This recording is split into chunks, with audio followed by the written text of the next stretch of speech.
우리 237 나라를 둔 사실 영적 전쟁의 성전 건축 싸움 해야 되거든요. This is the reason we are in a spiritual battle to construct the building, to construct the temple to save the 237 nations.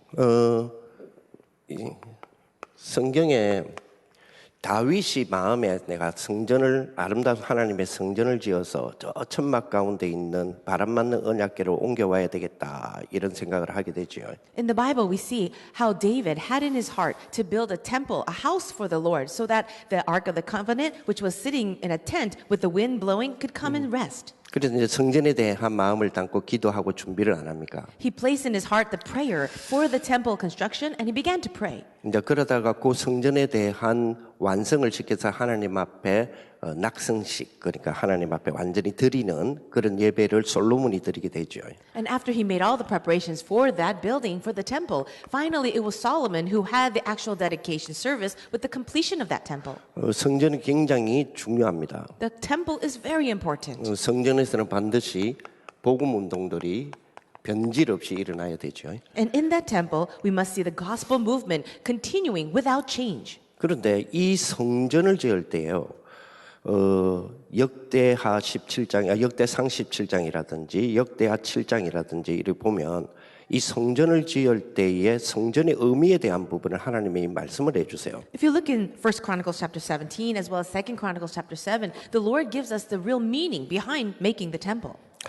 역대상 17장 1절에서 6절 요 사이에 보면 이 다윗이 전쟁을 크게 승리하고 돌아와서 내가 성전을 지어서 하나님이 언약궤를 모셔와야 되겠다 이런 생각을 하게 돼요. If you look in the chapter of 1 Chronicles chapter 17, David returns from a great victory from the battlefield, and he says in his heart, I really want to build a house for the Lord. 그래서 하나님이 나단에게 이렇게 메시지를 줘서 이 다윗에게 전달해라 이러죠. And God gives the message to Nathan the prophet to deliver his word to David. 무슨 말씀을 이제 전달하느냐면 여호와 하나님께서 나는 집에 있지 않는 사람, 이 집에 있지 않는 존재다 그렇게 이야기해요. And what is the message that God gave to David? He says, I am not a being, I am not God that needs to sit and live in a house. 그러면서 나는 오직 이 장막과 저 장막과 이 성막과 저 성막 속에 있었다 이런 말을 해요. And says, for I have not lived in a house since the day I brought Israel to this day, but I have gone from tent to tent and from dwelling to dwelling. 그 이유는 이스라엘의 모든 무리들과 이스라엘의 모든 민족들이 가는 곳에 더불어 가는 모든 곳에 내가 있었다 이런 이야기를 해요. And the reason, he says, because I have been with you wherever you have gone. 성막을 통해서 하나님이 원래 함께 한다라고 이런 말씀을 주세요. So through the tabernacle, God is telling him, I have been with you. 그러면서 역대하 7장에 보면 11절에서 22절에 보면 이제 솔로몬이 이 성전을 완성해서 하나님께 그 예배드릴 때 주님이 말씀 주시는 거잖아요.